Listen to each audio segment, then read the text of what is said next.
এখন দেখবেন কিভাবে টেলিমেডিসিন পেশেন্ট রেজিস্ট্রেশন করা যায়। প্রথমে আমরা যে কোনো ব্রাউজার চালু করি, telemedicine web link esamam.com type করে ইন্টারফেস করব।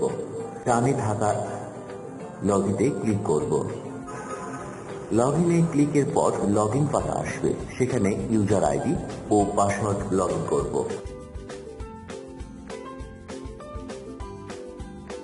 লগইন করার পর প্রথমে পেশেন্ট অ্যাড অপশনটি থাকবে, আমরা পেশেন্ট অ্যাড ক্লিক করব ও পেশেন্ট রেজিস্ট্রেশন ফর্ম আসলে পূরণ করব।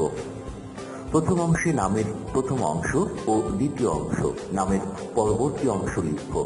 এরপর রোগীর জন্ম তারিখ দেব,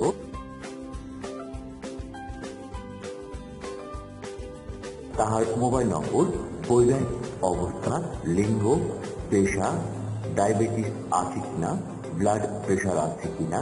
এরপর ঠিকানা দিতে হবে।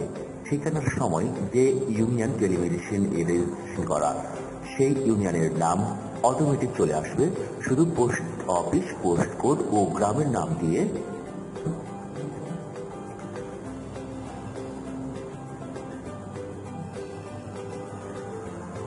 নতুন পেশেন্ট অ্যাড ক্লিক করব। ক্লিকের পর নতুন পেজ আসবে।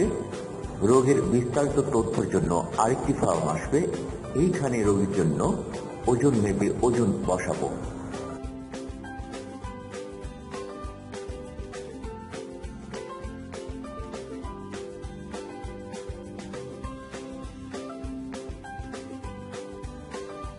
তাপমাত্রা মেপে তাপমাত্রা বসাবো। উচ্চতা মেপে উচ্চতা বসাবো।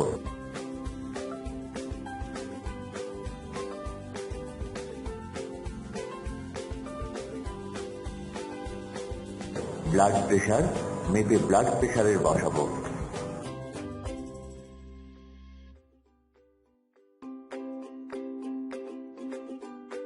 পালস মেপে পালস বসাবো।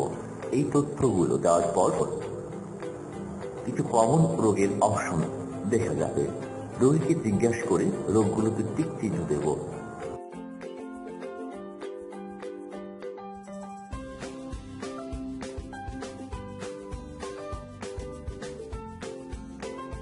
এর বাইরের রোগ হলে নিচে রোগের সমস্যা ঘরে বিস্তারিত লিখব।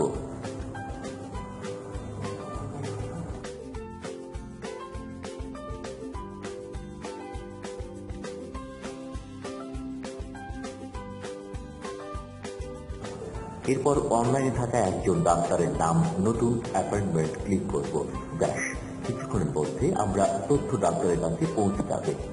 এখন মেইন মেনু থেকে অ্যাপয়েন্টমেন্টে ক্লিক করব এবং দেখব পেশেন্টের তথ্য ডাক্তারের কাছে চলে আসবে।